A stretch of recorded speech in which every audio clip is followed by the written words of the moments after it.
win, go win, go win, go win, go win, win, go win. Let's transition to a matchup in the Eastern Conference. It's the number 7 seed Philadelphia 76ers. They are taking on the number 2 seed Boston Celtics. This is the 22nd meeting between the Sixers and the Celtics in the playoffs. The Celtics, they won the matchups against the Sixers. They were 15-7 in their 22 matchups in the playoffs. So the Celtics have gotten the better of the Sixers in the postseason. So let's start off with the Philadelphia 76ers. Sixers finished the season 45-37. They beat the Magic in the play-in game, 109-97 the other night. And they finished as the 7th seed in the Eastern Conference. Obviously, the big story with the Philadelphia 76ers is Joel Embiid. And Joel Embiid's inability to stay healthy has hurt the Philadelphia 76ers. And their plan with their trio of Maxey, George, and Embiid has not worked out for the Sixers because of Joel Embiid's inability to stay healthy. I'm looking at an Embiid who's probably going to miss the entire series against the Celtics. He just got surgery I think last week he had surgery in Houston. He just had a random injury and he had to have surgery. And that's been the issue for Embiid and the Sixers. Embiid cannot stay healthy. And not only has Embiid dealt with injuries this year, the Sixers had to deal with Paul George being suspended for 25 games. He also was injured throughout the season as well. And then in his first season as a member of the Philadelphia 76ers, Paul George was injured most of last season. And so the Maxey, George, Embiid experiment has been an epic failure. It's been an epic failure. And the most consistent / reliable player for the Philadelphia 76ers, it's been Tyrese Maxey. And if I were the Philadelphia 76ers, I would not build my team around Joel Embiid moving forward. I would build my team around Tyrese Maxey moving forward. I'm looking at a Tyrese Maxey this season. Maxey, he's averaging 28 points per game on 46% shooting from the floor. He has been the Sixers' best player. And honestly, Maxey has been the Sixers' best player over the last 3 seasons. Now, we know Joel Embiid, when he's healthy and available, he is the best player on the Philadelphia 76ers. But because of his inability to stay healthy, and we all know your best ability is availability, I believe Tyrese Maxey should be considered the Sixers' franchise player moving forward. I think Sixers fans, they are tired of Joel Embiid, and Maxey, when he plays at an elite level. And I believe right now, Maxey is a star. He's a star, and to me, when I think about NBA stars, there are tiers. And to me, Maxey is a lower tier all-star. Like, to me, Tyrese Maxey, he's on the same level as a Donovan Mitchell, a Tyrese Halliburton, Cade Cunningham. Those players, I believe Tyrese Maxey deserves to be in that conversation with those players. And so overall, when I think about the Philadelphia 76ers, this season specifically, even Tyrese Maxey has dealt with injuries. He's dealt with injuries. And so whether it's injuries, whether it's suspensions, the Philadelphia 76ers, they have not had their entire team together, and they haven't been able to build chemistry together because Paul George was suspended for 25 games. Maxey also missed games this season. He didn't miss a lot of games, but he missed a few games with some injuries. And Joel Embiid has been injured the entire season. And so, to me, the Sixers, the one bright spot that they did have this year was VJ Edgecombe. Edgecombe has turned into a really, really good player playing for Nick Nurse. He's only a rookie. This season, he's averaging 16 points per game on 44% shooting from the floor. And that's the thing. In the absence of Tyrese Maxey, VJ Edgecombe has developed into being a really, really good player in Nick Nurse's rotation. And so Edgecombe, to me, is their X factor. Without Joel Embiid, they need Edgecombe to perform at an elite level. Paul George. It's time for Paul George to remind everybody about who the hell he is. It's time. Paul George hasn't won a playoff series since 2021 with the Clippers. And remember, the Clippers wanted to re-sign PG, but Paul George decided to go to Philadelphia because the Sixers offered Paul George more money than the Clippers were offering. And so he basically departed LA for Philadelphia because of the money. And so the thing is, I haven't seen Paul George play at an elite level consistently since 2022, 2023. It's been a while.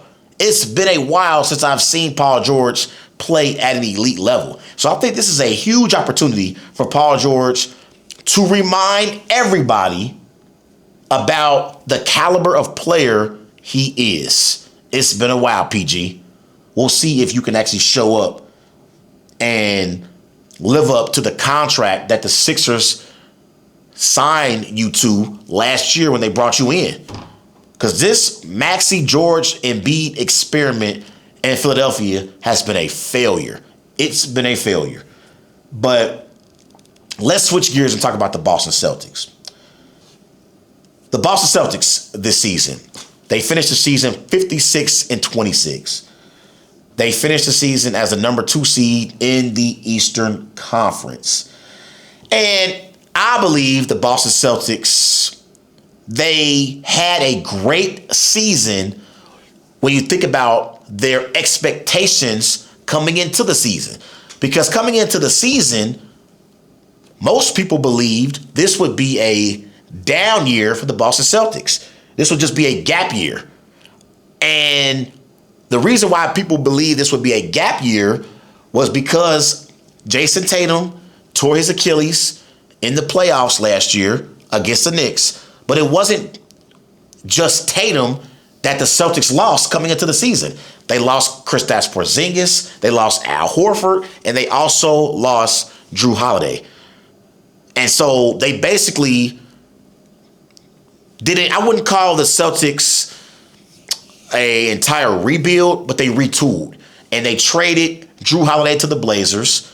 They didn't re-sign Al Horford, and they traded Kristaps Porzingis to the Warriors. And so nobody had high expectations for the Celtics coming into the season. But the biggest reason why the Boston Celtics are the number 2 seed in the Eastern Conference is because of Jaylen Brown. Jaylen Brown has been playing some of the best basketball of his career. Jaylen Brown this season, he's averaging 29 points per game on 48% shooting from the floor. And to me, he has been playing at an elite level. And throughout the regular season, Jaylen Brown was a legitimate NBA MVP candidate. And without Jason Tatum, Jaylen Brown has proved he can be the number one option on a championship team. Now, the Celtics need Jason Tatum in order to win the Eastern Conference and make the NBA Finals and win an NBA championship. But Jaylen Brown proved he can lead the Boston Celtics as a number one option in the regular season. So Jaylen Brown has been balling. And big shout out, though, to Jason Tatum, because the Celtics have been better with Jason Tatum than they were without Jason Tatum. And I know that's obvious that they're a better team with JT. Hell, they won an NBA championship with JT. But before Tatum came back, there were people wondering how would Tatum fit with the Celtics, considering the Celtics had so much success without Jason Tatum at the beginning of the season. You look at the Celtics with and without Tatum this season. With JT, the Celtics are 13-3. Without Jason Tatum, they are 43-23. So with JT, they win 81% of their games. Without JT, they win 65% of their games. Without JT, they average 115 points per game. With JT, they average 116 points per game. Opponents' points per game. Without JT, they give up 107 points per game. With JT, they only give up 106 points per game. So we know that the Boston Celtics are a championship contender with Jason Tatum. And Jason Tatum and Jaylen Brown are the best duo in the NBA. They are battle tested. They have been to multiple conference finals. They have been to multiple NBA finals as well. And they are champions. And so they are superstars. And so they know how to perform this time of year. And there's not a better duo in the NBA than Tatum and Brown. And I believe that Tatum and Brown will lead the Celtics on another deep playoff run. Now, when it comes to the head coaches in this matchup, you got Nick Nurse versus Joe Mazzulla. I think the head coaches cancel each other out. I think both Nurse and Mazzulla are good quality NBA head coaches. So I think the head coaches cancel each other out. Now, I was watching the Magic Sixers game the other night, and I heard Sixers fans chanting at the end of the game, "We want Boston, we want Boston." I am here to tell Sixers fans right now on Wise Guy Sports, Sixers fans will regret calling out the Boston Celtics, because your Philadelphia 76ers are not beating my Boston Celtics. So let me go ahead and give my prediction for this first round series between the Sixers and the Celtics. If you don't know by now, maybe now you know. I'm a Celtics fan. I am a Jason Tatum fan. So Jason Tatum, Jaylen Brown, and the Boston Celtics will beat Tyrese Maxey, Paul George, and the Philadelphia 76ers. I have Celtics in 5 over the Sixers in this first round matchup in the Eastern Conference. I believe it's going to be a gentleman's sweep, and Sixers fans will regret chanting, "We want Boston," because now you're going to get Boston. And I believe Tatum and Brown will beat Maxey, George in 5 in this series. Celtics in 5 over the Sixers. Y'all see the hat? Y'all see the shirt? It's all about the Boston Celtics. So, Celtics in 5 over the Sixers in this first round series. Let's go.